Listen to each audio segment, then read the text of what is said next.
uMngeni-uThukela board has released its annual report, and it has received a clean audit touching on the challenges that the board has experienced, but also looking at the milestones. And if we look at the board, it was started about 10 years ago after the amalgamation of four water boards into one, and they are now supplying water to various municipalities in KwaZulu-Natal. Well, we've heard some of the challenges, but now it's time for the number crunch.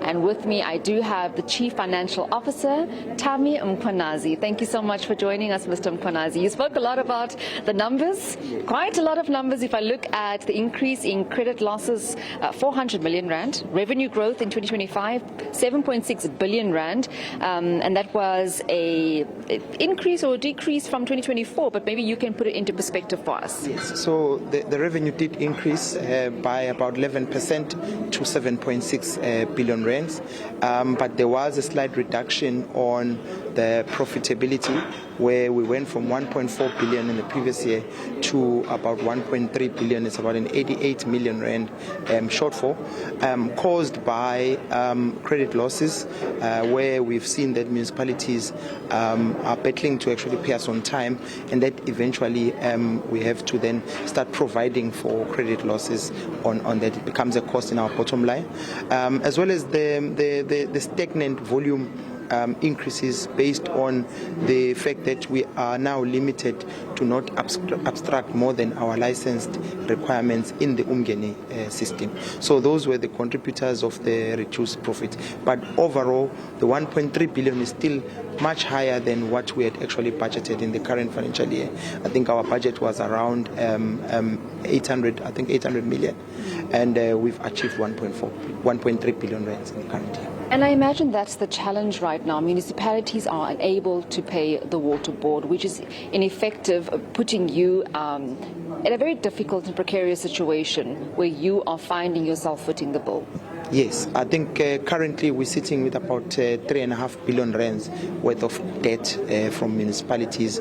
We do have initiatives, and I've seen even COCTA having intervened and the Minister of Water and Sanitation having intervened to actually address this issue.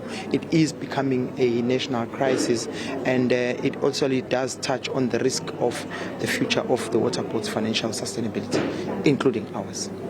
Another issue was infrastructure. You spoke about uMsunduzi and eThekwini and some of, I think it was Wiggins, as well as the Durban Heights pipes that were also giving challenges to water.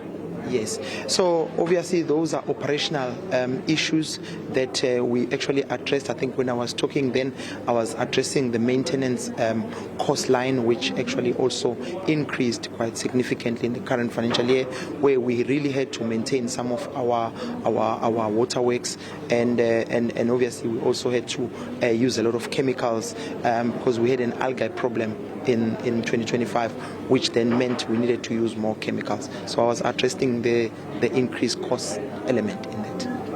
As the CFO, so right now Umgeni is stable, uMngeni-uThukela water board is stable with regards, but the challenge right now is basically municipalities need to come on board and also try and alleviate some of the debt that you have incurred.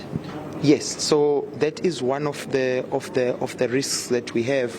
A major risk as a water board is municipalities not paying us on time. But I think the water board is still poised to actually be financially sustainable in the next 5 years. We've just actually we're busy finalizing our 5-year corporate plan.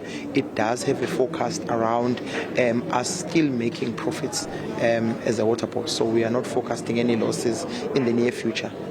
Mkhwanazi, thank you for talking to me. He's the Chief Financial Officer at the Water Board, and also just touching on some of the challenges, but also some of the gains and milestones, saying there that one of the greatest challenges that water boards have is municipalities not being able to pay them. And just looking at those staggering numbers, like he said, total revenue increase was 11% due to bulk water tariffs, and that includes eThekwini and uMsunduzi Metro in particular. So as they are continuing to address the media, we are also told that it has received a clean audit. It's back to you in studio.